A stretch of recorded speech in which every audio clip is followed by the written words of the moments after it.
भाग्य और बुद्धि का मुकाबला।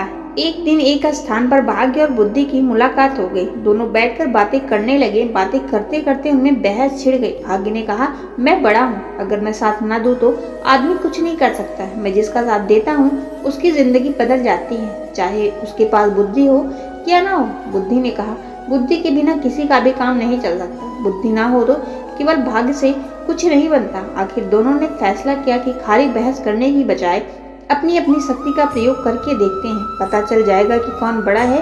वे दोनों एक किसान के पास गए।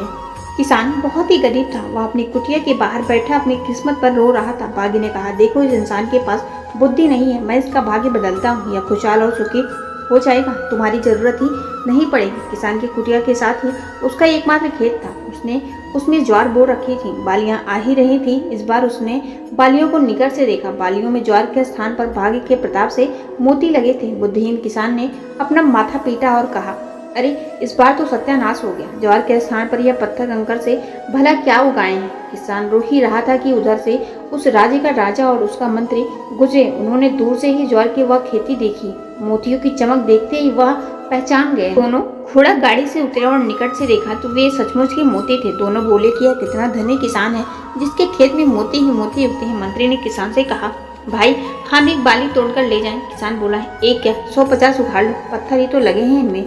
राजा ने मंत्री के कान में कहा, देखो कितना विनम्र है यह, अपने मोतियों को पत्थर कह रहा है। मंत्री ने कहा, और दिल भी बड़ा है, हमने एक मांगा और यह 150 ले जाने को कह रहा है। महाराज, वे 2 बालियां तोड़कर ले गए।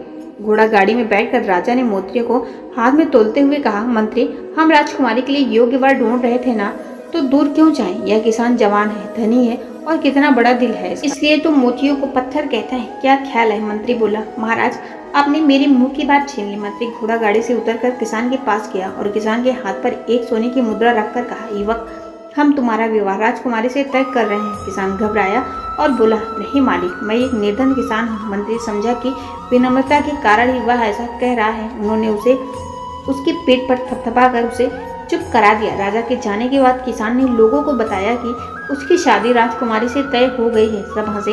एक ने कहा, अरे बेवकूफ, यह शायद तुम्हें मरवाने की चाल है। हम तो तेरे साथ नहीं चलेंगे, कहीं हम भी ना मारे जाएं। अकेले अपनी बारात में जाइयो। किसान को अकेले ही जाना पड़ा। राजा ने इसका बुरा नहीं माना। मंत्री ने उसे अपने घर ठहराया। वहीं से उसकी बारात गई और धूमधाम से राजकुमारी से उसकी शादी हो गई। शादी हो जाने के बाद राजा ने दामाद को महल का ही एक भाग दे दिया। राजा का कोई पुत्र नहीं था तथा वह दामाद को अपने पास ही रखना चाहता था ताकि राज सिंहासन भी बाद में उसे सौंप सके। राज परिवार की परंपरा के अनुसार राजकुमारी वधू के वेश में सज धज कर खाना लेकर रात को अपने पति के कक्ष में गई। किसान ने इतनी सुंदरता से सजी और आभूषणों से लदी कन्या सपने में भी नहीं देखी थी। वह डर गया।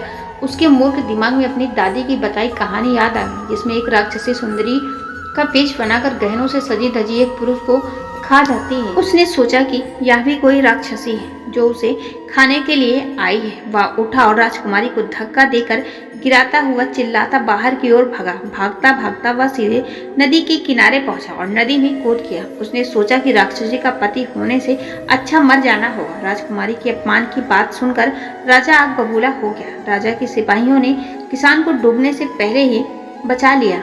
उधर राजा ने आदेश जारी कर दिया कि दूसरे दिन उसे मृत्यु दंड दिया जाएगा। बुद्धि ने भाग्य से कहा, देखा, तेरा भाग्यवान बुद्धि के बिना मारा जाने वाला है। अब देख मैं इसे कैसे बचाती हूँ। इतना कहे बुद्धि ने किसान में प्रवेश किया। किसान को राजा के सामने पेश किया गया तो किसान बोला, महाराज, आप किस अपराध में मुझे मृत्युदंड देने चले हैं? मेरे कुल में मान्यता है कि विवाह के पश्चात पहली रात को यदि वर वधू की जानकारी में कोई व्यक्ति नदी में डूब मरे तो वधू विधवा हो जाती है या संतानहीन रह जाती है। जब मेरी पत्नी मेरे कक्ष में आए तो नदी की ओर से मुझे बचाओ बचाओ की पुकार सुनाई दी। मैं तुरंत उठकर डूबने वाले को बचाने के लिए भागा। आप मुझे कोई भी दंड दें, मैं अपनी पत्नी के लिए कुछ भी करूंगा।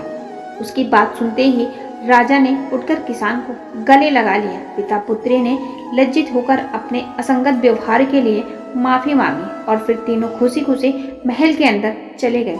बुद्धि ने मुस्कुराते हुए भाग्य की ओर देखा। शिक्षा। जीवन में सफलता के लिए भाग्य और बुद्धि दोनों का मेल जरूरी है।